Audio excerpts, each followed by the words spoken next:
So, welcome. Almost final session of the day. One more session, closing keynote after this one. So only those two sessions between you and the barbecue. Welcome to the session on PowerShell toolmaking. As you can see, my name is Kurt Robin. Actually, I'm a principal consultant at the Able team. In the last years, I've talked quite a bit about PowerShell. I mainly focus on cloud and data center management stuff. And yes, I have a, well, let's call it a weakness, should call it passion for PowerShell. Hence, the presentation of today. So what am I going to talk about? Toolmaking. Yeah, sure. But what is toolmaking? Toolmaking is really how you should and could use PowerShell to your advance to make it as reusable code blocks, functions in modules, share the scripts that you've written probably a long time ago, scripts that advance with, I don't know, parameters, make it more dynamic, evolves little by little, hopefully into modules, so that they don't solve that one specific problem, that one specific scenario for which you've written it, but that you also are able to transfer it to community members, colleagues, people who don't need to understand how your script was written, but can figure out by the work that you've put into it, how it actually behaves, how it works, how it should behave. So that's why this talk is really about how to build modules in PowerShell. And first of all, we're starting with the creation of modules.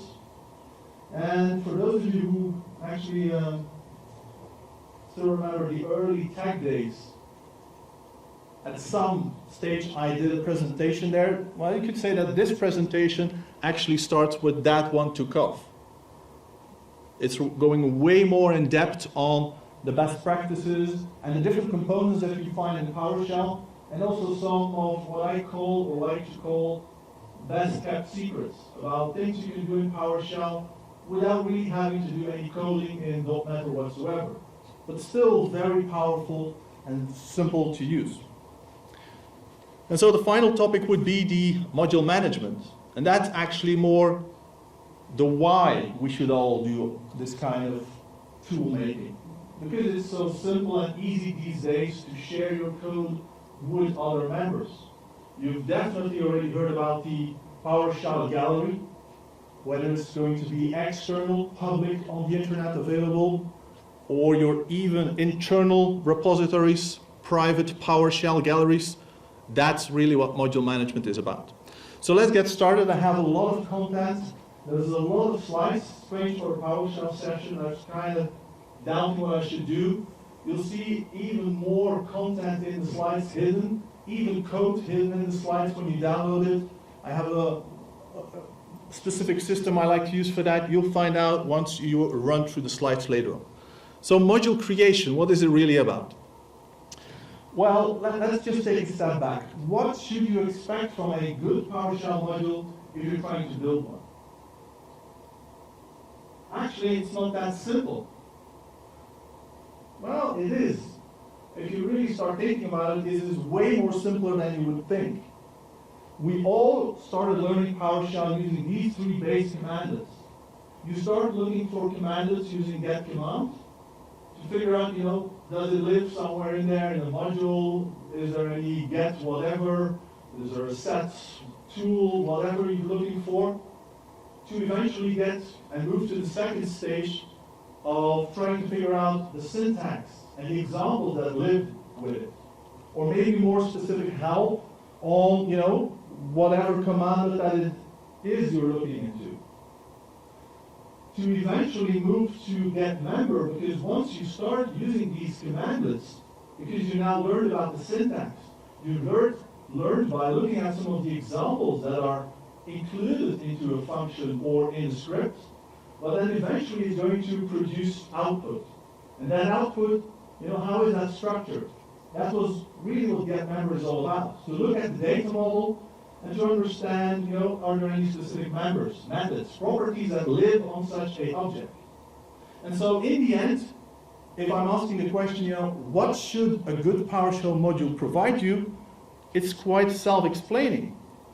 Anything you expect to be there for a well-written module from Microsoft should be there in your module as well. Meaning, if you run through these commands, well, it makes sense that any module that you build has commandlets that are consistent with this verb-noun logic. That if you're looking for syntax, or you're already using aliases, well, your modules should also provide aliases. When eventually you get to the second step and you look at which help examples, how I could use it, well, all those things should be delivered in your modules as well. That it's not just about examples, but also about more detailed information, specific help to parameters. Even specific about topics, about general information, about a specific topic inside that module. Does your module deal with server management? Well, maybe a specific help topic. So that in the end, this information could be given to anyone, and based on the common known rule set, it is self-discoverable. You will figure it out, or the other person that gets these commandlets in its hands will figure out how it works. Even eventually, when he's trying out all your commands, producing output, producing objects, then he can find out through getMember, how is this built? If you're expecting an object to look like this, and this is just a getService object, where you see the type of object, you're expecting that to be, some predefined type. You're expecting to have default property names, like name. At the top you see it's an alias property. Well, if you expect that, you should also build that in your modules. If you see at the bottom some script method, well, maybe that's something you should also provide. A conversion method to string, why not? If it makes sense, you should build all of those things. So it's really down to being consistent. Consistency, consistency, consistency. Kind of sounding like Steve Ballmer when he's doing his developer thing. But that's really what PowerShell is about. Being consistent across all the commandlets. That's what the logic, the philosophy of PowerShell is. Of course, you don't know everything, but typically with PowerShell, you kind of guess how it is. So you think about it, you type it, and typically you get the information you're looking for. And so the naming of commandlets, but even the parameters of those commandlets, through the objects and the properties that those objects have, are crucial. And that's what this presentation is really about. So let's just have a quick look at commandlet naming. Commandlet naming is very strict. We all know the verb-noun. But to be more specific, it's the verb-singular noun. So it's not services or mailboxes. It's always singular. And we also have a prefix. A prefix, which, these days, there's that many commandlets out there. One day, someone's going to write a get-vm commandlet, which is just looking at virtual memory. I'm pretty sure you'll have collisions somewhere. I think we do something with get-vm and virtualization with Microsoft, but that's what the prefix is about. It's to make it distinct to your specific purpose. Get AD user. AD is the prefix that we need. Of course, with the get, the verb-noun, don't forget Microsoft enforces, well, enforces is a wrong word. They prefer, that's the better word, they prefer that you use approved verbs. Meaning that if you've written a commandlet function, whatever, that is not compliant with the approved verbs, at load time, at module load time, PowerShell will throw an error or throw a warning saying you're using unapproved verbs. Unapproved verbs, you can use getVerb to find the list of all these verbs. But don't worry, even if you have some specific commandlet, some name that doesn't make sense, it's not in the list, there's always a workaround. A simple workaround, first of all, you use the Microsoft naming convention. and then you just create an alias for that command. And there will be no checking or warnings from PowerShell complaining that, hey, you're not using the approved verb, because you are. You just also provided for the IT pro who's typing the commands, you've provided a better way, an alias. Same story for the parameter naming. So you know the dash name, the dash whatever, they should be consistent. Typical examples, sim session, dash computer name, dash pass through. You know, don't start figuring out new parameter names. Follow what already lives out there. That's how you get to the consistency. That's how people will learn and guess much more easier. So, another important remark is that a parameter name should also match the object name. What am I saying? When you do a get dash service, it's going to bring back a list. Well, when you specify get dash service dash name, you expect the objects that return to have a dash name property, or not a dash, but a name property. And so that's something that you need to keep in mind. You have to make sure that those objects, they match it. That's what all the consistency is about. Again, there's a workaround. If the object that you're producing, I don't know, your query WMI provides you a whole bunch of information, but there's no name property in there, well, it's a very easy way later on to go and provide extra aliases.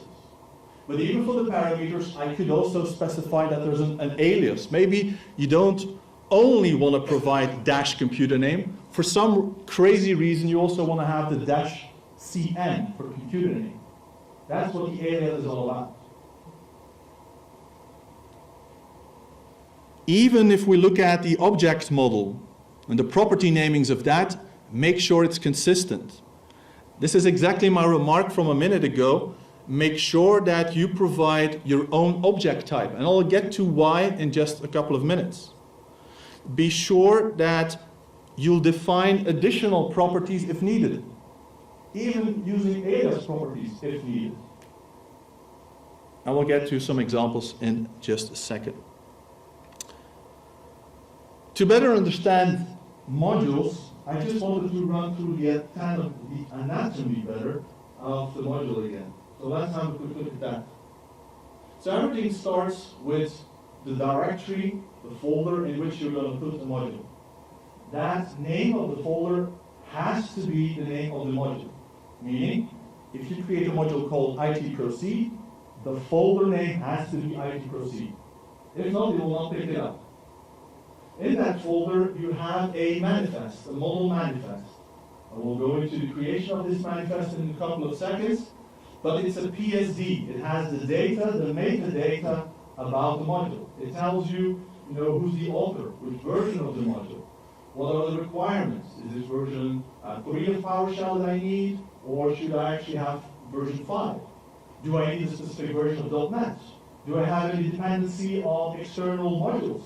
Maybe the sim commandlets module, because I'm doing sim session stuff. So this is the metadata about the module. It will be also very important later on when you will publish in the PowerShell gallery. Well, it requires specific properties from the module manifest. The second core component, probably the most important, is your code, the module script itself. It's a PS1 file that you renamed into PSM. And for module. It's as simple as that. And typically, it exists out of advanced functions. It could have some, binaries, whether it's assemblies or whether it's actually a binary module, which also requires a module manifest, whatever. It could contain PS1 files, so PowerShell scripts. Some people like to take the approach of building individual PS1 files per function and having the module act as a parent that loads all these other scripts. That's the typical scripts to process keyword. Maybe that rings a bell to some of you. I'm not a big fan, but still, it's possible. You also might actually end up with these kind of files. XML files. There's a format.ps1xml. There's a type.ps1xml. Type is all about extending your object, making sure that there's additional attributes like alias properties, like script methods. Those can all be defined in these kind of XML files. The format of the ps1.xml is quite straightforward. It's all about the formatting. Think of WMI. You're querying WMI, and instead of giving you back 20,000 properties, it only shows you, what, 5, 10 maximum? Why is that? Because it's being formatted in a predefined way. That's exactly what this file does. And we'll look at all these components as we go through the presentation. Eventually, there's some other resources. Resources like, DSC resources for design state configuration. Maybe you have some unit testing, test plans, tester test plans. Maybe you have some language plans. Maybe, so because your module is multi-language capable, they will live in that folder. Maybe you have some, additional help. Maybe you've decided to build XML-based help because you wanted to use updatable help. You all know what that is. Well, that's where they would live. And we'll talk again all about these topics. So now that we've covered all these components, let's just, one by one go into them, create what we need to create, and run through all the concepts. So I think I've covered all of this. We had the module script itself, nothing more than a script with advanced functions, and they should live at the bottom in your PS module path. It's the path in which all the PowerShell modules live. It's an environment variable, as you can see, and you put it wherever you like to put it, if it just makes sense.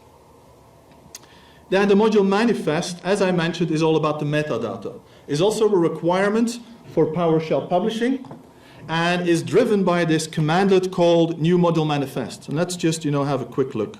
I think that's the most interesting. So, let's take this one here. I think that should be readable. So what I've done, what I'm going to do, I have this specific folder. You see ITPROceed. That's why my module lives. And if I just scroll down a little bit, you'll see I'll have a PSD file, which is the metadata, the manifest. I'll have the module itself. I can see which functions actually live in there. And I will have some type file, and I'll have a formatting file. But that's for later. For now, we're going to start with the default, which is all about the module manifest. So let's actually just take this file. We're going to use it with this commandlet. It's going to create it. I'm going to specify some parameters that are author, module version, and eventually when I do that, and I open the file, this is what you actually will see. And let's actually zoom in. Let's understand what we see here. So this is created for us. PowerShell, when you look at this, has just created what is this? Anyone? A hash table. That's really what PowerShell is using. So that's why you have to love PowerShell. It's using over and over these concepts that it learns to you. Well, it uses itself for building its community, its platform, whatever. So it's a hash table typically that has a name and that has a value for it. And in this case, it's just referring that it's the metadata, the manifest for this module.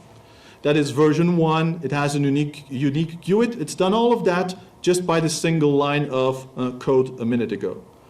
You can see the company it's for, the copyright, description, the PowerShell version. That's the requirement that we just mentioned ago. And as a matter of fact, you could use the automatic variable, the PS version table, to go and figure out, what version of PowerShell you're running. And so you could provide, I do absolutely require it to be version 5.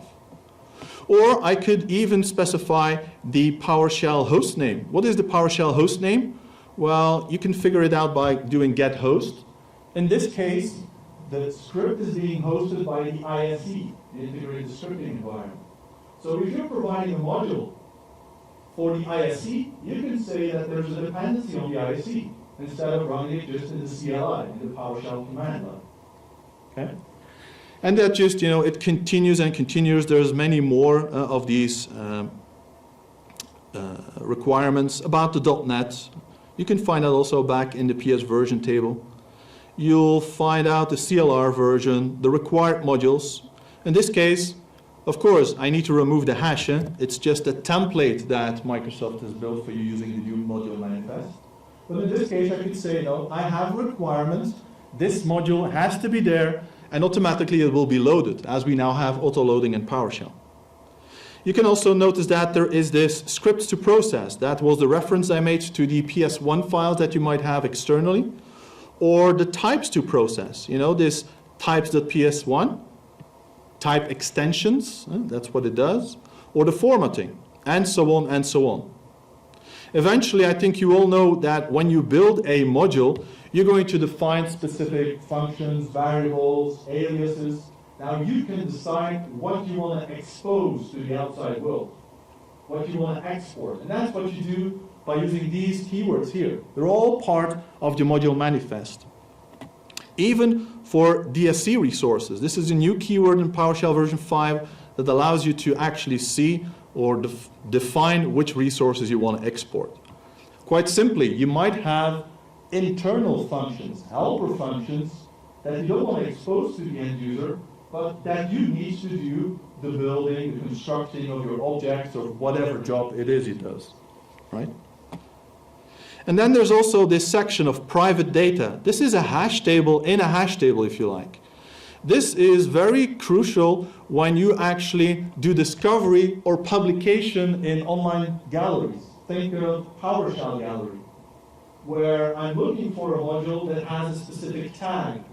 It's the module about ITPROceed, or the one that deals with .NET classes, or whatever it does. So it's a way to help you find resources online. Even if you're using updatable help, this is the reference that you would have. When you do update help, it's getting it from somewhere. Well, of course, it's again defined as metadata for your module. And so, if we actually go back, I can also use the test module manifest to see that everything that I've just changed still makes sense. I can validate if it's looking good or not. So this is looking pretty good. Let me quickly do that. And I formatted it all into a list. Let me just maximize it anyhow. So we now really see, as a result of the tests, and let me scroll down, or scroll up better. You can see all that metadata we just populated in the PSD is now being validated, and that's exactly what happens when you load a module. When I load, and let's just wipe the screen for a second, when I'm going to import this module, you're going to actually see in verbose mode that exactly it's processing this PSD file. It is loading the types to process, the formats to process, and then it's going to export the functions that I've defined. Even the aliases. If I think that getITPro should be an alias, whatever, that's what you define.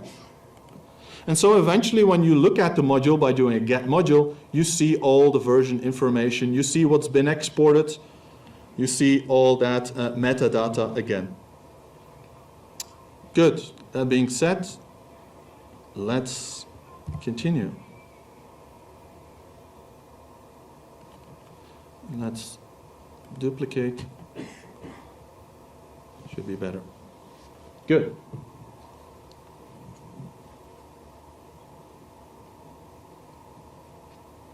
Who in here already builds advanced functions?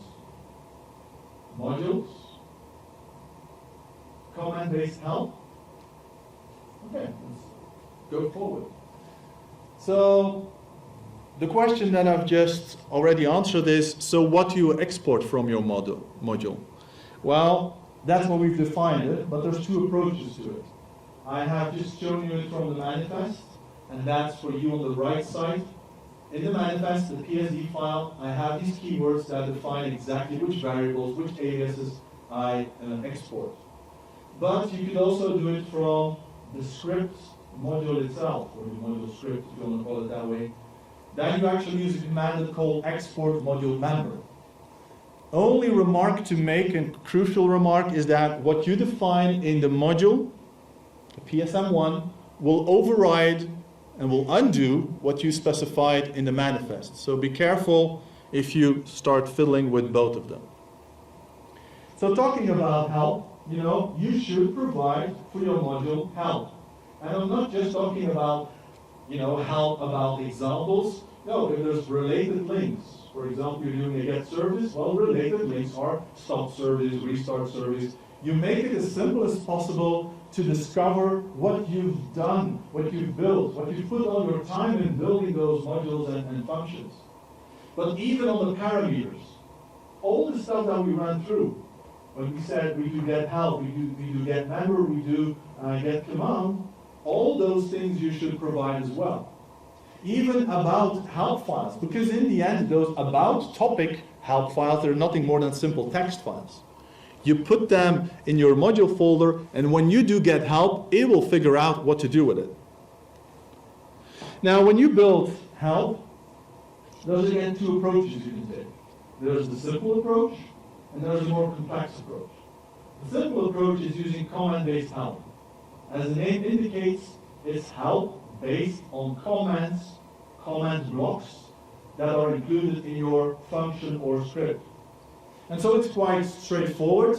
It's internal because it lives inside the script. Whereas on the other side, you have the XML-based help, which is external. There are those resources in my anatomy slide that show you individual help files that are updatable because they support not only multi-language, but they also support updatable help. So that when you type update help for my module, it will know where to go and look for the updated help, if any available. But again, it's an XML, and it's just not just plain XML, it's MAML. And the M, that's Microsoft whatever language. When it starts with Microsoft, you have to pay attention. And you might actually need some additional tools to do that. And I want to quickly just show you one of those tools in just a couple of seconds. So my preferred approach, let me be clear, is no longer to go with the complex approach.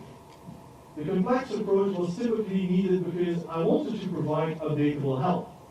Microsoft does not release frequently a new version of PowerShell, so they kind of figured out a way to update the help outside of the release schedules. Well, these days, with GitHub and definitely with the PowerShell gallery, Microsoft is publishing new resources that quickly that it makes this right column, the XML-based help, almost irrelevant. If I have new updates in my module, in my help, so what? I publish a new module, and people just do find module and install the module from the internet. So it almost invalidates or reduces better the added value of XML-based help. And I think you all know how the command-based help looks like. You could put it or just X outside the function, but try and put it inside the function. That is easier when you copy code around to always have the help included. And you have these specific keywords that you can use. You have the examples, you have the links, whether it's external or references to other commands that exist, you can do that. Don't start typing all this stuff. PowerShell ISC has the code snippet, Control-J, and in that list, you actually find it there, is the advanced function, and you have an almost complete summary of all the keywords. You just, do the changes, and that's it. You might have noticed that in many slides I've put some references. Maybe it's unclear to read. I have some issues with my taskbar. Not sure why that is, but. So on the other side, and I'm not going to spend a lot of time on this specific topic, but what I'm trying to point out here is that updatable help is not that obvious. There's quite some elements that need to be in place, XML files, CAB files, very specific naming, and in the end, you'll kind of need a tool to construct it. One of those great tools out there, very inexpensive, very powerful, but again, less and less required, is this PowerShell help writer. Let me just quickly give you a glance of what it can do. So first of all, one of the powerful things that it can do for you is even convert your existing module that contains command-based help, well, transform that into the XML-based help. And so while it's querying my modules, I'm just going to pick a specific module from here, one that makes sense for me. I'm going to export it. Let's put the clicker away. Let's put this in ctemp. Yeah, sure, if it's already there, no worries. So it's going to export it now, and you'll see that it has a very simple and clean interface for adding new examples, new parameter sets, new help for whatever you want to provide in that specific module. Whereas if you would really look at the file itself in a raw mode, well, the XML is almost unreadable. Of course, there's a structure, but you know, this is no geeky stuff, this is crazy stuff, right? And just to give you an idea, this is how it would actually start looking in XML, and that's just, you know, the tip of the iceberg. When you have it in a designer, you see it is way more simpler. It has on the left side here, you have all these nicely summarized commandlets or functions that have been written. And I pick a specific one here. There's a restore, and you clearly see the name of the commandlet, the synopsis, the description. So this is all, it's a clean editor for very specific purposes. I have two parameter sets, and when I go into them, I see exactly which parameters are linked to that parameter set. I can build, of course, new ones. I think that was clear when we were looking here. I can add new parameter sets and so on and so on. Even for the examples, when I actually go in some of the examples, you see a very clear and clean layout of example 1. This is what I'm going to type in as a command, and so on and so on. Even for parameters, help should be provided for parameters as well. In here you clearly see again the parameter type, in this case is a PS credential. This also accepts input from the pipeline? No, it doesn't. So it has this very simple, very powerful interface that helps you, that assists you in building those XML-based help files. It's not a free tool, but again, I believe it's something about like $50, so that's, you know, peanuts. Good. That being said, let's talk about objects. You should work with objects, obviously. PowerShell is about the pipeline. It's about producing output in objects and processing objects from the pipeline. Now, in that case, the naming of the property, the naming of methods is again crucial and should be consistent. Again, consistency, consistency, consistency, right?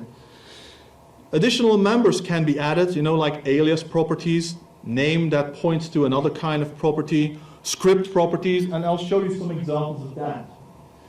And so again, you have two approaches. How do I create my objects? Of course, it's typically used by or done by the new object, but I can do later on, I can add members using add member, and you see on the left side, you clearly see I'm adding a specific property with a name and a value, and then I have these member types, and those member types are exactly what I talked about.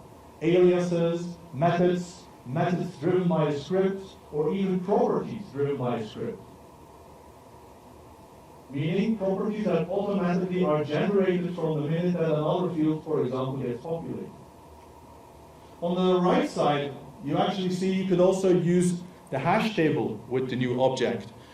Why would you use that? Well, it makes your code way more readable, and I'll give you some examples of that. You could even do the typecasting. The typecasting is using an accelerator. In this way, I just specify it's a PS custom object. It should be created in an ordered fashion, meaning that, you know, any of the properties that I define, computer name and value, should be kept in that order. Not just rearranged, but really kept in that order. This is an example of the first approach. It's just a simple new object, and this is quite readable as well, but the flexibility here is that I can provide an alias property or a script property, and then you just return the object to the pipeline. So that may be your second command that can do something with it. That's really what PowerShell is all about. This is the example of a hash table. Nothing too special, but you see it's quite readable and actually less code to deal with. You just specify the property which actually references the hash table that you have here. Now you should also consider creating your own object type. Typically when you create an object, like a minute ago, it's always going to be a PS custom object. It's something that you custom build. Now there's this, I won't say secret anymore because it's getting more and more out there, but this is the way to transform your custom object into whatever object you want it to be called. You're dealing with the PS type name, so it's the PowerShell type names. And you know what, let's just straight away go into an example. I think that's the best. Let's have a look at the scripts. I'm skipping out some demos because I'm going to be challenged by time. So let's actually create a object type. So in this case, what we're seeing is I will create a new object. It's using that type accelerator, and when I look at the content, well, there's just a couple of properties. That's also what you see when I feed it to getMember. It's a PS custom object, here it is, and it has 3 node properties that I've just defined: first name, last name, and name. I can make this my own object by looking or working with the PS type names. And for now, any object in PowerShell is derived from the system object. And in our case, as we said, it is a PS custom object. So let's make it our own. And let's do it this way. That's this piece of code. It says, insert a new type name at position 0. So it's going to be the first one in the list. And I'll call it my object. As a result, when I look back at the type names, you see that my object is now there. But more importantly, when you feed it to getMember, now suddenly getMember says, oh yeah, this is a known object called, or a known type called my object. Why would you want to do this? Well, from this point on, it opens so many scenarios. If I now decide that this object of the type my object should only show you the first name, even though there's 20 other properties, well, I can now apply formatting. Formatting using this XML file that I talked about onto a very specific type of object. That's what makes it unique. I now have my own type of object. And that's really what these next slides are about. So it's very simple. Just one line of code, and you have your own object type. I've added some other relevant, it's the mouse sliding away, now I see it.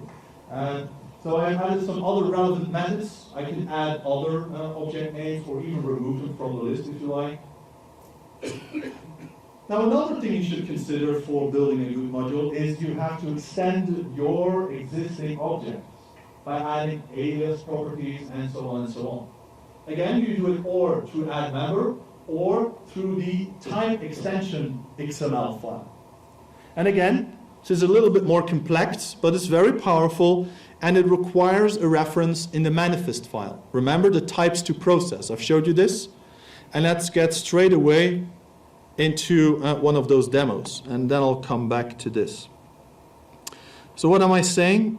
Let's pick the created type. Let's clean everything.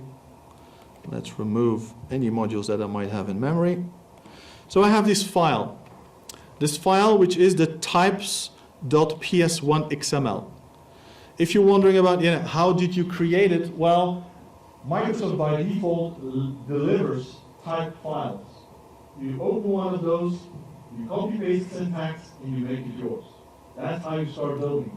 Because there's no simpler way than that.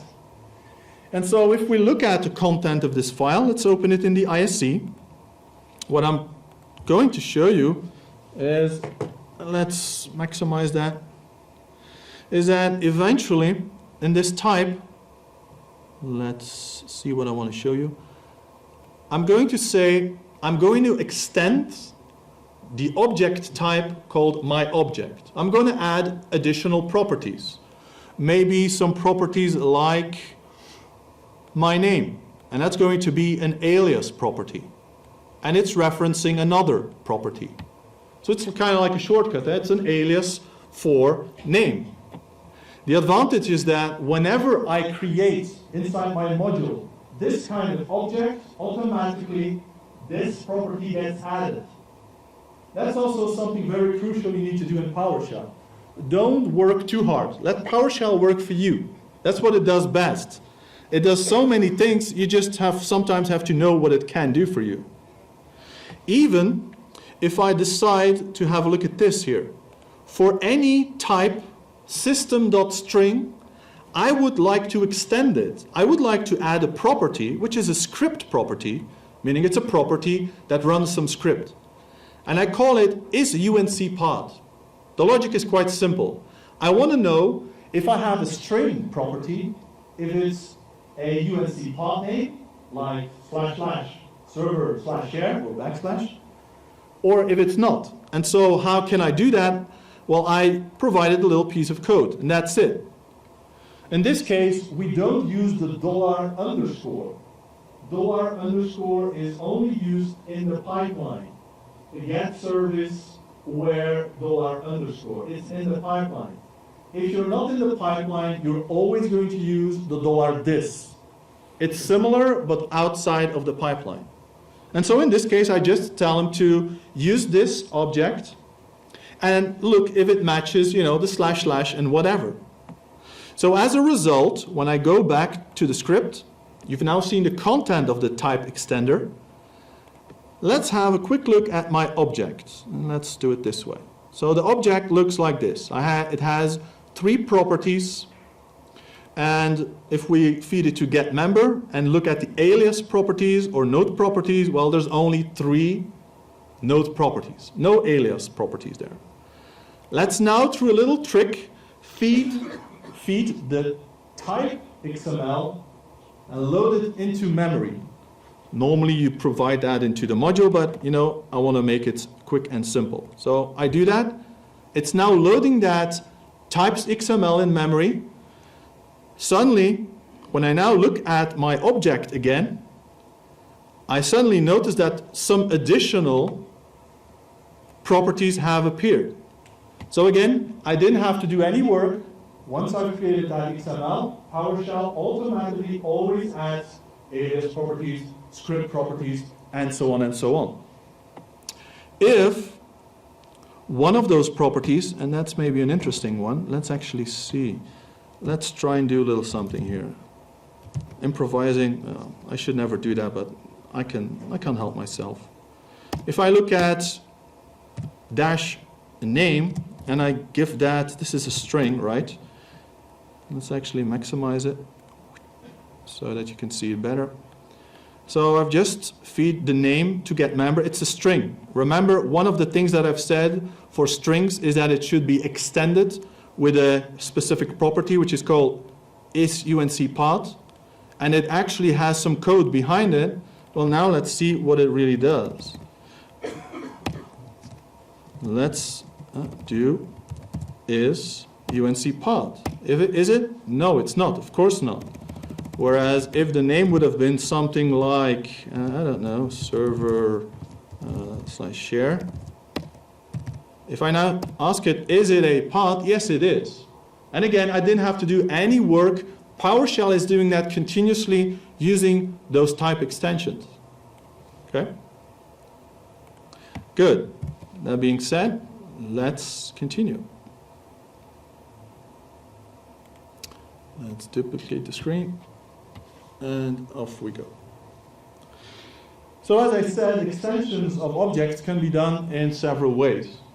I've showed you it through the XML file, but I'll also explain to you that you can do it through add member. It's whatever scenario fits you best.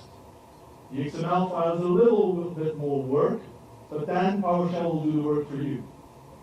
With the add member, you have to continuously add information to objects, and that can be quite, extensive, a lot of work. But you see there's different types of attributes you can add to it. And so I just showed you this. Make sense? Great. Of course, you should also support the pipeline. That's obvious. The pipeline is, as I said, is the power of PowerShell. But that won't work just like this. You'll have to specify that it will take values from the pipeline. And in this case, quite straightforward, what you're saying is that the parameter with the name dash computer name, which has a default value, environment variable, but that this specific parameter accepts input from the pipeline. So when you do a get service and you feed it to this guy, if there is any information that it gives out, it will try and match it onto the dash computer name parameter. What is important when you work with the pipeline is that you process through it. It's like a for each. Then there's also the next step in dealing with the pipeline. If it's not just about values, but you followed the advice quite strictly and you work with objects, well, you're going to feed an object in the pipeline, and that is not just a value, it's probably many values, many properties. And that's why you have to tell the commandlet that this parameter accepts a value from pipeline by property name, by dot name, by dot computer name, by dot whatever. Let's spend a couple of seconds on views. I've talked about the XML file, which has a view or format, better format with PS1 XML. It decides how the formatting looks like. And again, how do I create such a format file? Well, again, PowerShell by default delivers in the System32 Windows PowerShell. In that folder, you'll find a .format PowerShell script, or format file better. Again, you open it, copy, paste, and that's how you actually deal with that. Let me just try and show you.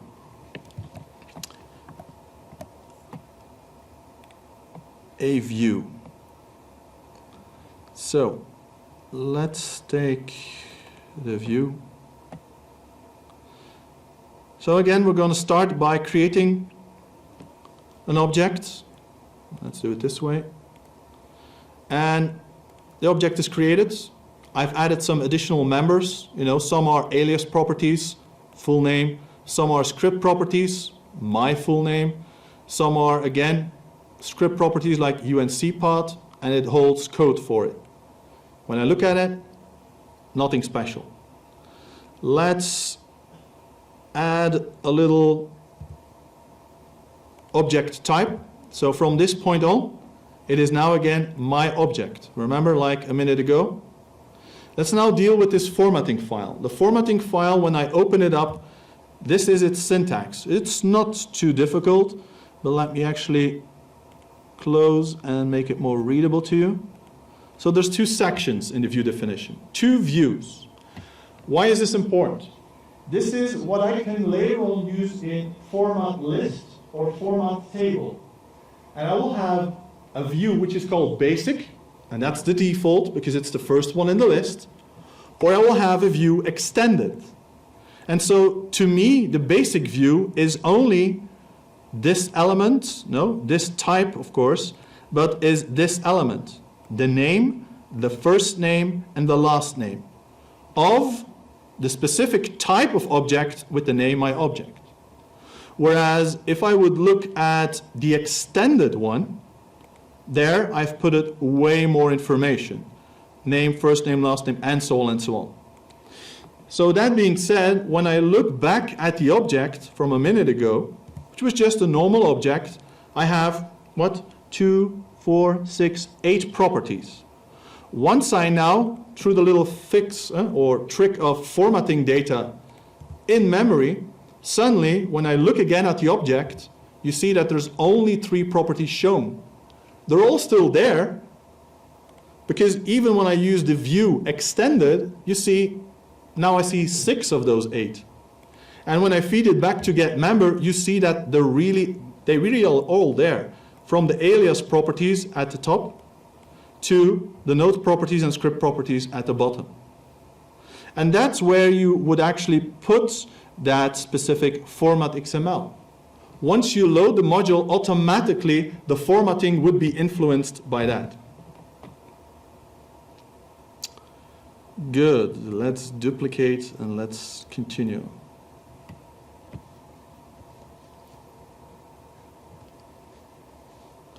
Parameters. What time is the session stopping? Anyone has any idea? 5 minutes? 2 minutes? Oh my goodness. Then I'm going to move to what I consider a very well-kept secret.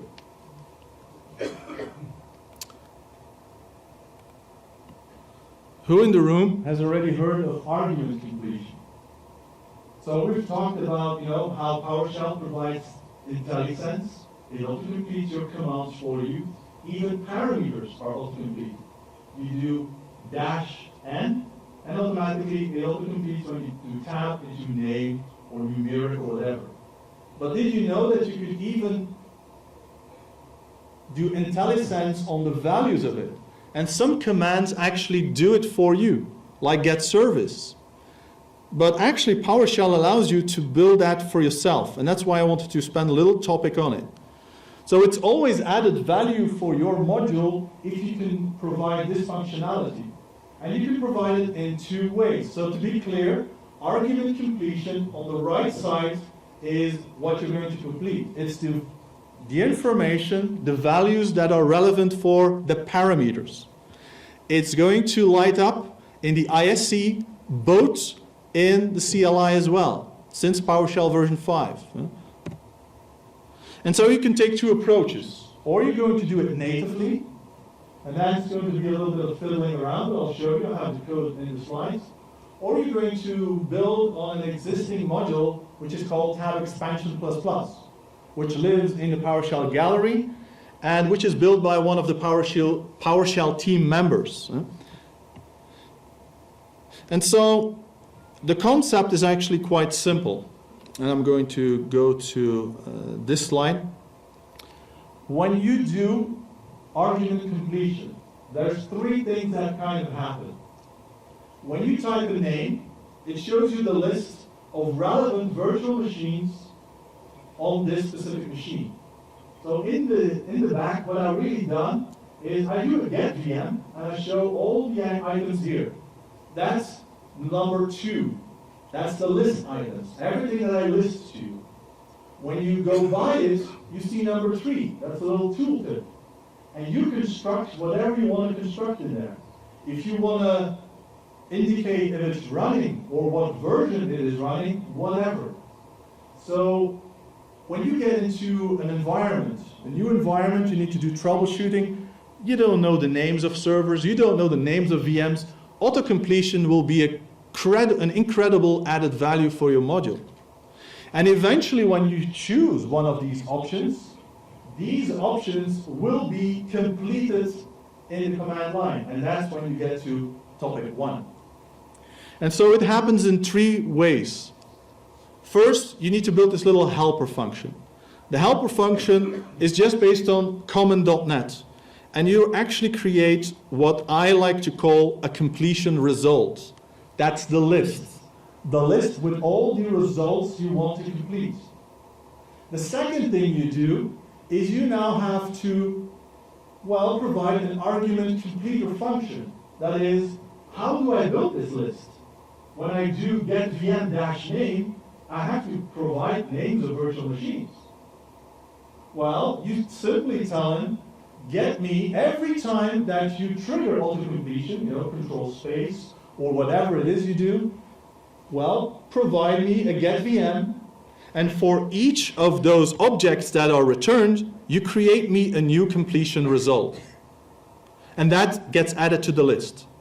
Eventually, the last step is that work that you've just done, the helper function and the completion results, now need to be registered, so that the module knows every time you do -name, automatically I should enumerate all the specific arguments that exist. And let me just show you to finish up. So. Create an argument completer. So I'm running my helper function. I'm using my little VM completion function, and that actually says, you know what? Every time you trigger auto-completion, you look for the VM, any name, and even a word to complete, and I'll talk about that later. Provide me a new completion result. So build me the list. And then in the third step, I actually register that. So I'll actually register that. Let's see what happens now. I just have a get VM. I do space, and the autocompletion actually automatically builds me a list. This could be anything. When I walk through it, this could be any module, could be any technology, and that's actually what I've been busy working on in the last, I would say, months. That for any common module that exists in Windows, I built together with this guy, the PowerShell team, auto-completion for almost any parameter that you can guess. Whether it's a get VM, it will give you the list, to if it's a get cluster, to a cluster resource, to even on NetApp, when you say get me a volume or get me a LUN, that it actually shows you the list. You don't need to recall all these specific naming conventions. It can populate all of that for you. And even, well, I can't stop her. And even, so you're gonna have to. Yeah, just one second, I'm gonna make the clue here. Even I can do this for, that's what happens. I can also do this for the VM ID. Let me try and show you what this means. Not only the name, but even with an ID. An ID, this is always a bit tricky, An ID typically requires a GUID. Who can remember GUIDs? I can't. Maybe you can, but I can't. So what I want to really see is a list of names. But when I select it, it brings me the GUID back. And that's one of the powerful things of this argument completion. So have a look at this. Consider building that for your specific modules. And with this, the only thing I want to say is that for PowerShell, the most important is to make sure that you have this consistency all over the place. In your commandlets, in your parameter blocks, but even in the object model and the property names that you provide. That consistency is the only way that will contribute to your easier learning and discovering things in PowerShell. Thank you.